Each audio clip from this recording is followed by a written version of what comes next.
صحیح بخاری حدیث نمبر 4777۔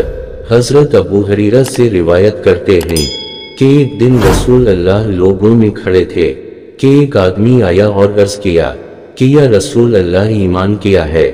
آپ نے فرمایا کہ ایمان یہ ہے کہ تو اللہ پر پورا ایمان رکھتا ہو، اس کے فرشتوں، کتابوں اور رسولوں پر ایمان رکھتا ہو، اور اللہ تعالیٰ کی ملاقات کا یقین رکھتا ہو، قیامت اور حشر کو پورے طور پر ماننا۔ پھر اس نے پوچھا کہ اسلام کیا ہے؟ آپ نے فرمایا صرف اللہ تعالیٰ ہی کی عبادت کرنا، شرک سے محفوظ رہنا، نماز ادا کرنا، زکوٰۃ دینا، رمضان کے روزے رکھنا۔ اس کے بعد پھر پوچھا کہ احسان کیسے کہتے ہیں؟ آپ نے فرمایا احسان یہ ہے کہ تو اللہ کی عبادت اس طرح کرے جیسے تو اسے دیکھ رہا ہے، اور اگر یہ نہیں ہو سکتا تو اتنا ہی یقین رکھے کہ وہ تجھ کو دیکھ رہا ہے۔ اس کے بعد پوچھا قیامت کب آئے گی؟